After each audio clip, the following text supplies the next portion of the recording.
লাইলাতুল বরাতে হালুয়া রুটিকে লাইলাতুল বরাতের অংশ আমরা কোনো দিন বলি নাই।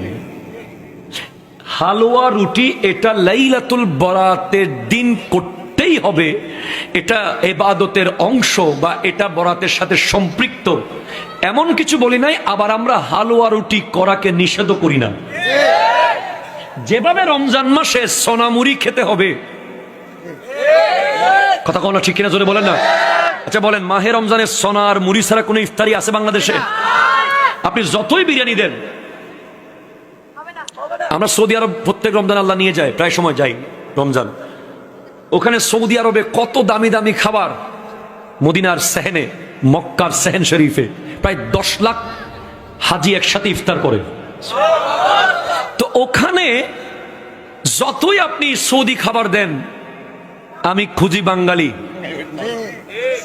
ভাই 60টা সোনাবুট দেন না রে ভাই,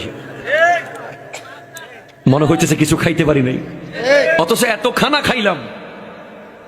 তো চনা আর মুড়ি, পেঁয়াজু আর বেগুনি, এগুলো কি মাহে রমজানের অংশ? এগুলো কি রমজানের সাথে বাধ্যগত? শরীয়ত এটাকে কি ফিক্স করেছে? করে না, এটা একটা ওরফ, প্রচলন। কথা কোন ঠিক কিনা বলেন না। এটা হলো ওরফ, প্রচলন।